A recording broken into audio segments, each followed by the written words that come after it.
pessoal de casa, prazer em estar chegando com vocês mais esse momento, trazendo para vocês a oportunidade e convite para refletir um pouquinho sobre as histórias bíblicas, que é o que está nos ocupando nesses últimos encontros aí do projeto Compartilhar aqui da nossa comunidade São Mateus Cachoeirinha. Muito bem, nós estamos aqui seguindo então o roteiro deixado pelo nosso querido professor de seminário, Dr. Guel, e ele fala hoje do profeta Elias e os profetas de Baal. Então vamos olhar para isso agora. Nós estamos dentro desse contexto dos reis e profetas, né? A gente já falou da última vez sobre isso, né? Tem uma sequência de reis e tem uma sequência de profetas. Os profetas sempre são aqueles que fazem a mediação entre o rei e o povo e Deus, né? Como que Deus fala com o profeta e Deus manda o profeta lá para falar com o rei, aconselhar o rei, orientar o rei não escuta, o rei não acolhe, o rei acolhe, o povo fica dividido e o profeta é aquele que fica nesse meio, né? Tentando harmonizar as coisas, trazendo uma compreensão correta da vontade de Deus tanto para o rei quanto para o povo. Então nós estamos agora no reinado de Acabe. Acabe era um rei que tinha destituído a religião do Deus verdadeiro, né? No seu reino. E havia instituído o culto a Baal. Então havia agora um crescimento muito grande dessa religião diferente, né? Uma religião que estava descentrada de Deus e centrada então num ícone, né? Num ídolo, numa estátua, numa coisa concreta, visível, que eles criaram, que era comum entre eles também. É normal entre os povos, em todos os lugares, né? Terem os seus ícones, os seus deuses, as suas imagens, né? A quem cultuam. E aqui nós vamos ver um episódio bem interessante, que é no que diz respeito a essa característica, né, de Deus em relação ao seu povo. Esse é o desafio que vai ser lançado agora diante do Acabe. Aí. Já que ele era o rei que instituiu, ele que disse que não era mais a igreja, o Deus verdadeiro não era mais o centro do seu reinado, né?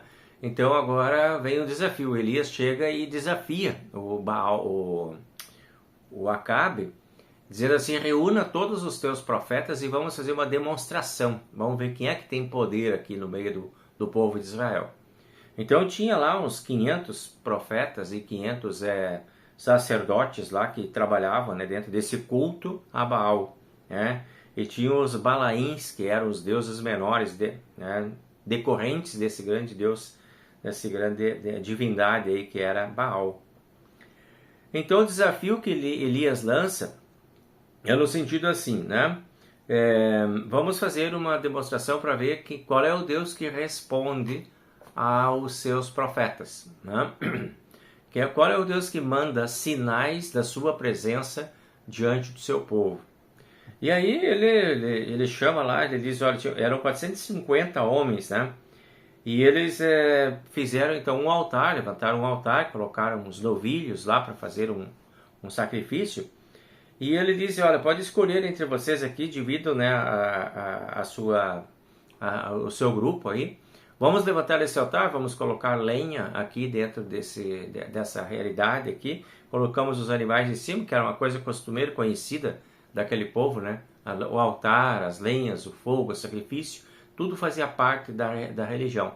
Para o povo de Israel também tinha esses costumes, né? Eles tinham meio que adotado esses costumes dos povos com os quais eles conviviam.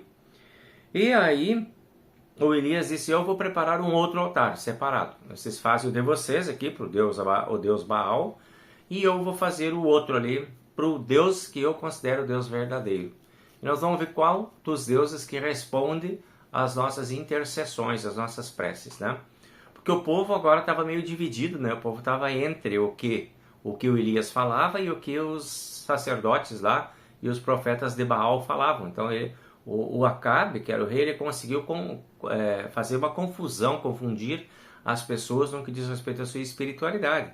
Ali havia pessoas que tinham centenas de anos de história de famílias, né, que vinham adorando o Deus verdadeiro, e agora tem essa troca, essa novidade aí no meio. Lançado o desafio, vamos aos procedimentos, né? E aí começa então as orações dos sacerdotes lá de Baal, pedindo sinal do Baal e pedindo sinal do Baal e gritando, e era 1 hora, 2 horas, 3 horas, já estava lá meio-dia e não havia sinal nenhum. Aí o Elias, ele vai até faz uma piada com eles, né? Cadê o Deus? Cadê você? Será que ele está descansando? Será que ele está dormindo? Será que ele foi fazer um passeio? Onde é que está que ele não responde? Não vinha nenhuma demonstração. E os profetas já estavam desesperados. Diz o texto que alguns deles já estavam se mutilando, inclusive, né? Para agradar a divindade, para agradar o Deus Baal. E não havia sinal nenhum.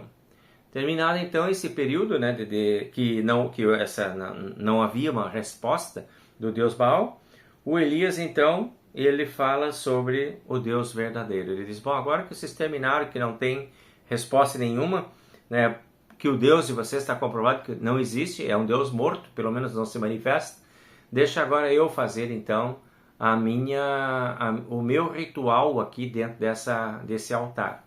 E aí o Elias prepara, se aproxima do altar e começa a fazer a sua oração e começa a invocar a Deus, né, e buscar a presença de Deus e buscar um sinal de Deus, porque Deus é que tinha colocado ele lá, então agora ele vai buscar essa presença desse Deus. E o que acontece é que não demora muito, vem um sinal do céu e desce um fogo do céu e consome aquela oferenda, aquele altar, começa a queimar aquela lenha, mas não é um fogo que alguém colocou, é o fogo que veio do céu. É o fogo de Deus que se aproxima deles ali, e aí todo o povo, né, começa a se debruçar diante, né, e se ajoelhar, e se fazer reverência, lá com o Elias, e o Baal ficou no esquecimento, né? Com isso Elias chama a atenção, né, de quem é o Deus verdadeiro, o Deus que tem vida. O Baal, então, é aquele Deus morto que não tem expressão, que não tem vida, que não faz as coisas acontecer. Mas o Deus que é anunciado pelo profeta Elias, que é o Deus verdadeiro, Criador do céu e da terra, verdadeiramente existe, né? E aí ele tem essa demonstração. Deus está com ele, Deus faz dele um instrumento para mostrar para todo o povo quem é o Deus verdadeiro, quem é o Senhor do mundo. Então, vejam que interessante isso, de que mesmo que a autoridade instituída, né, que no caso era a autoridade do rei, e também aquelas autoridades sacerdotais e proféticas daquele culto pagão, mesmo que eles estavam ali assumindo o comando de todas as coisas, ditando vida religiosa para o povo, confundindo o povo e atrapalhando sua fé, isso não prevaleceu, porque Deus está no comando da história. O Deus verdadeiro, ele não é vencido pela esperteza ou pelo poder ou pela criatividade daqueles que desviam os caminhos do Senhor. Isso é bem importante a gente pensar, porque hoje ainda nós temos, né, algumas situações assim, em que nós vivemos aí sob temores e ameaças, né, de falsos profetas, de falsas igrejas e falsas religiões, e de governos que dizem se ameaçar muitas vezes as autoridades espirituais instituídas, querendo destituir, ou querendo proibir, ou querendo tirar, ou não deixando fazer. E a gente sabe que existem esses movimentos dentro do mundo, né, de resistência à religião verdadeira e ao culto verdadeiro, àquilo que é a essência de fé da vida de um povo, o que Deus deixou revelado na sua palavra. Hoje nós temos essa palavra revelada, que é a nossa segurança, mas até em cima dessa palavra existem manipulações. Manipulações que desviam, que confundem, que afastam e que enfim, deixam as pessoas sem muita alternativa de segurança, né? Mas Deus está no comando dessa história. É o Deus verdadeiro, Criador do céu e da terra, que tem o comando da nossa história de humanidade. É dele que viemos. Somos o seu povo, né? Somos povo de propriedade exclusiva de Deus. Nós estamos vinculados a Deus pela nossa fé, vinculados ao Deus Criador do céu e da terra. Essa é a nossa fé.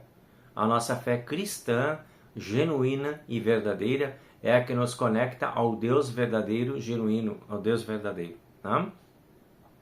Então não são falsos profetas que vão tirar essa nossa conexão, o interromper. Pode até acontecer, e já aconteceu em páginas anteriores da história, que houve grande sucesso no afastamento das pessoas do Deus verdadeiro por conta de sistemas políticos, de sistemas religiosos, de enganos, de confusão entre política e religião, que acaba misturando muitas coisas e fazendo com que se perca o verdadeiro sentido da religiosidade, né?